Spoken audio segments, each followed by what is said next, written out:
to consider a lot more of these things. We're seeing people in different than we probably previously did, so it's a time.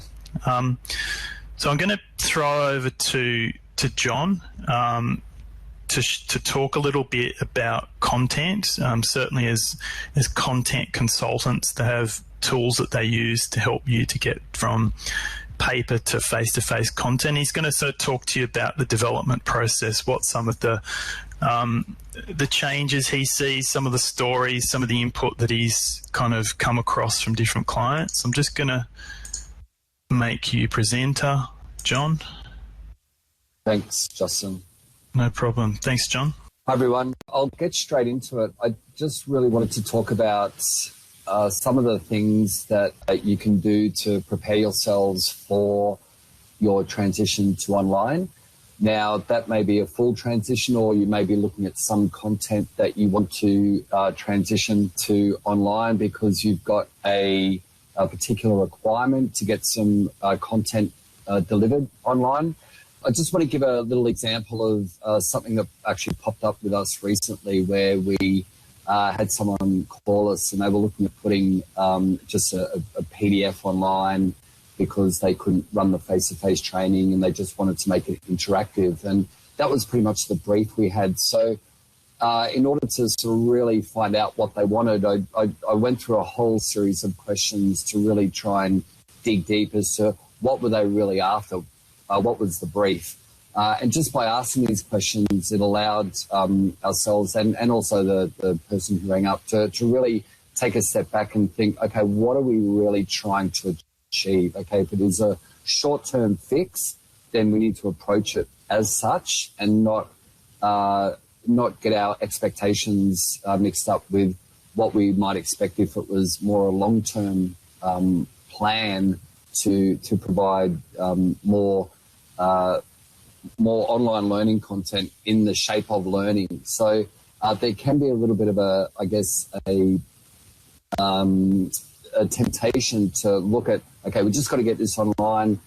We need to move quick. You might feel a little bit panicked, but we also need to think about, okay, if we're going to go down the panic path and the quick path, what's the outcome going to be? And is that the outcome that we actually want? So what I really wanted to share with you is we prepared something.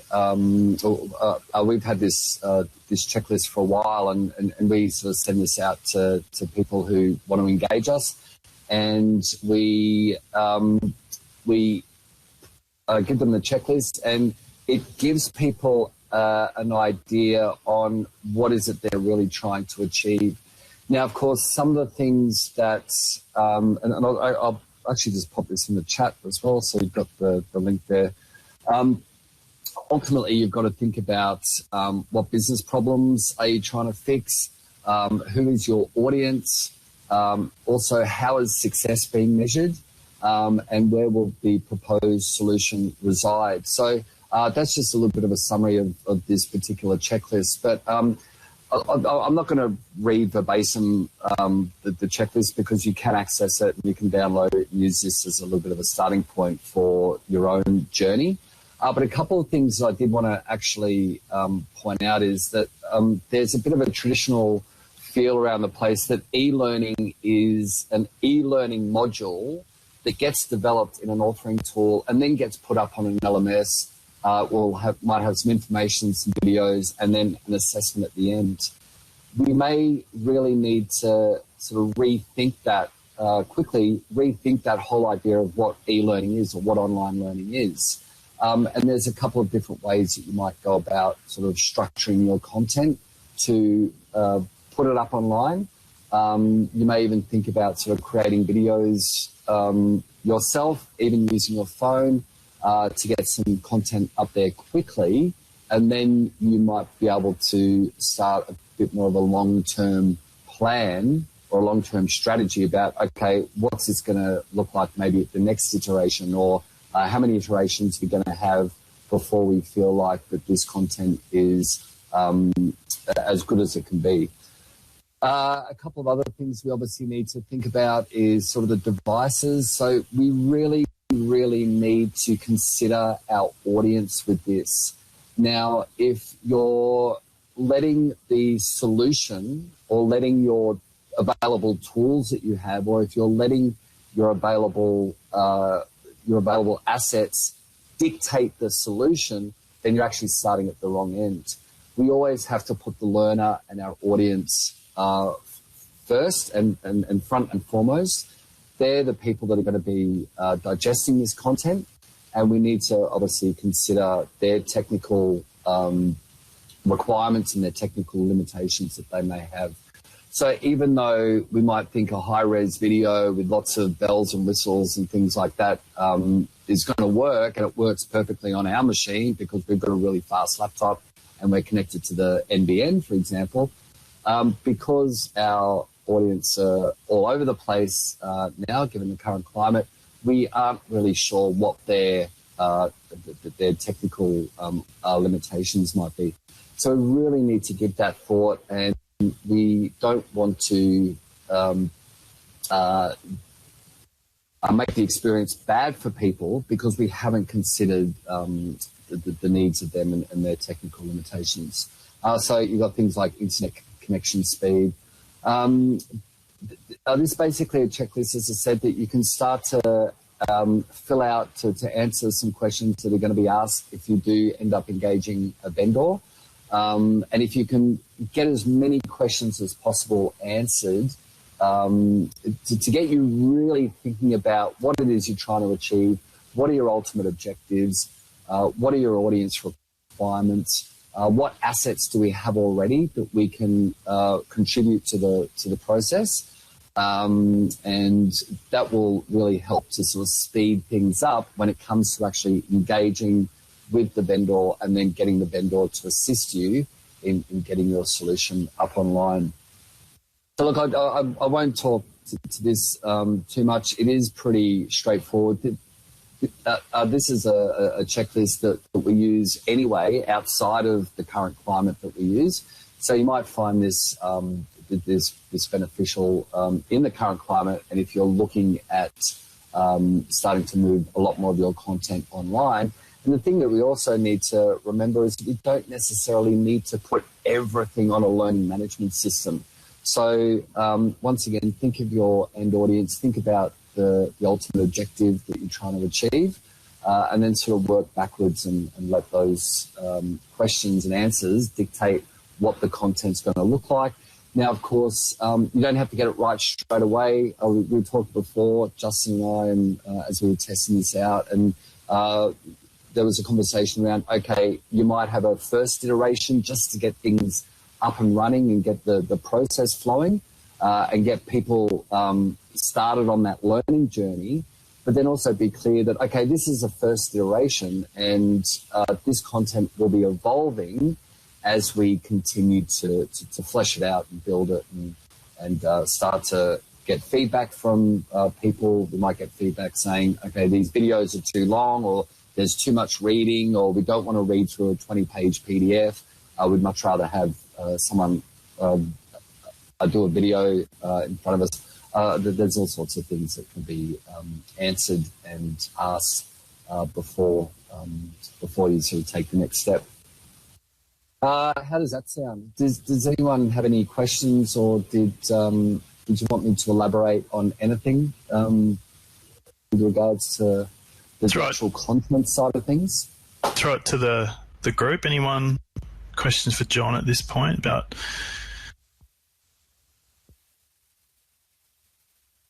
I did have a question, John. I guess Yes. Managing change on the run. It is an interesting kind of concept, one that I guess some organisations that we've worked with are probably not in a position to do, because there are a lot of, with content, there's a lot of stakeholder input, a lot of approval required to go through sort of different steps to get it ready for deployment. And Sure. it is a different world we're in, this sort of publish quickly and iterate. From the platform side of things, there's sort of things you can do around, prerequisites, co-requisites, and locking and unlocking course from having done one, adding different activities to courses, etc., etc. Anything from the content side to consider, whether that's, different technology that you use to sort of help with that continual deployment or improvement process as you go through content? Yeah, that's a good question. I think it just comes down to sort of being organised. At the end of the day, it's sort of good old-fashioned housekeeping and good old-fashioned admin.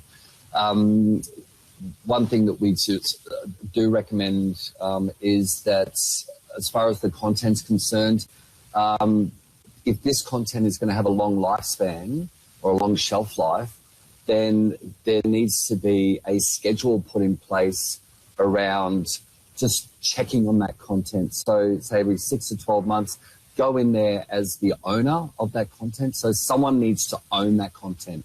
It could be the person who developed the content. If you've engaged a vendor, then it's probably not going to be the vendor who owns that content. It's going to be the person who engaged the vendor.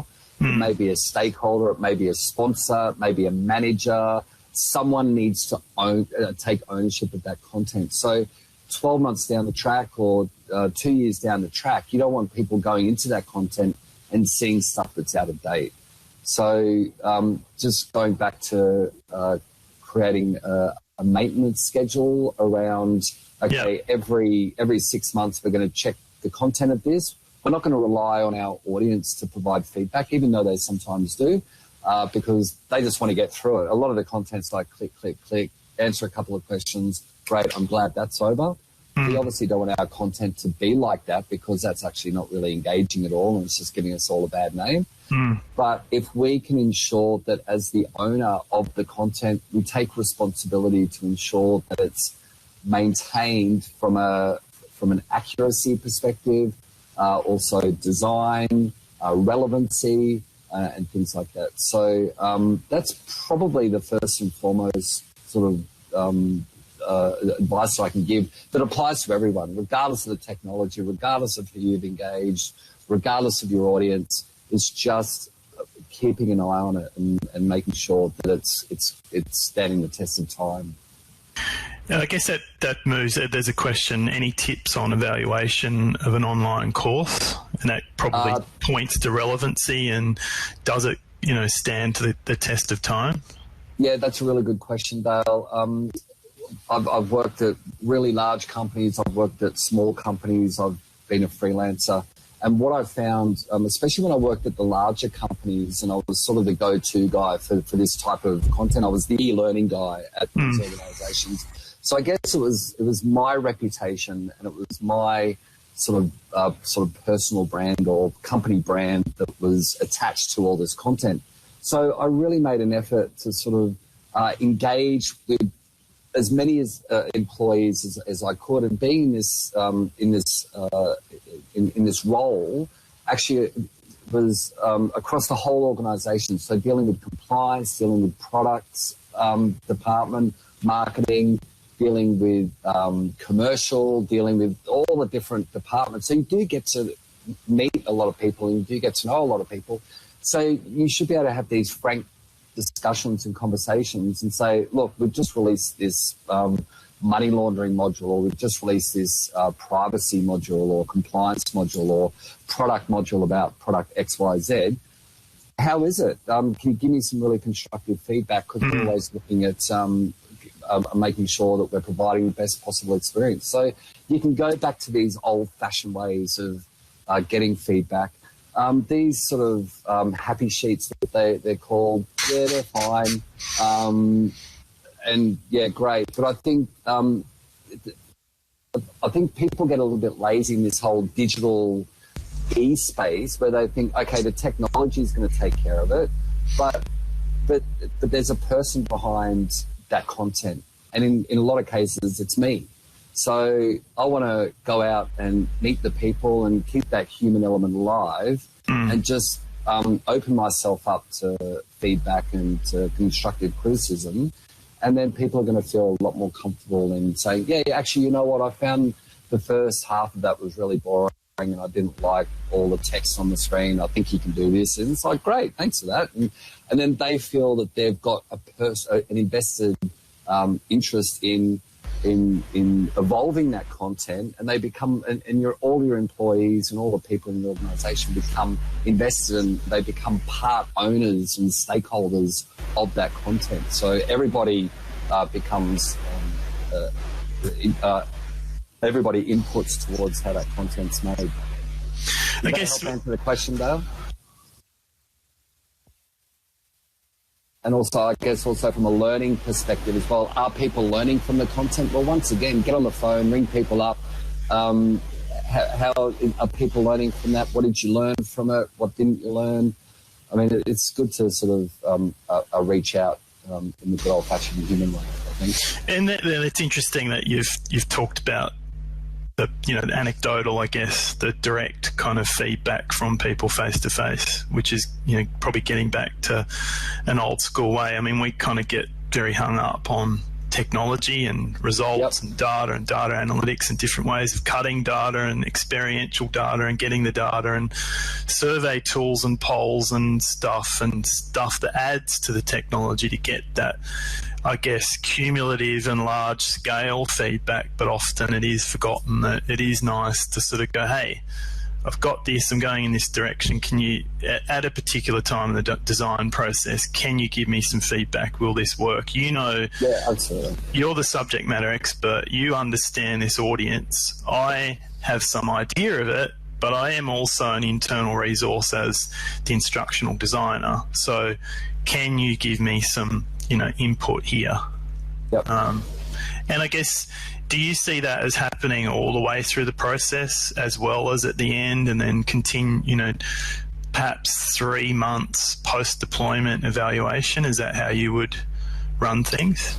Look, it really depends on the actual situation and the project. And each project's different. So we approach each project quite uniquely and sort of quite personally as well. Depending on the organisation, they might have their own feedback tools, and we sort of remove ourselves from that ongoing maintenance type thing unless we're re-engaged with the client.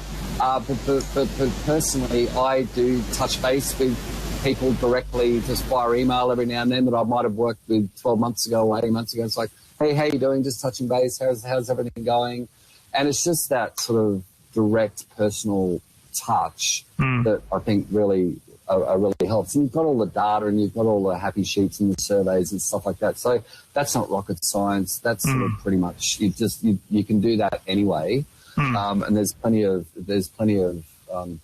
guides and how-tos on how to effectively do that. So I'm not going to go down that path. But just based on my own experience, I just found that sort of personal touch really helps.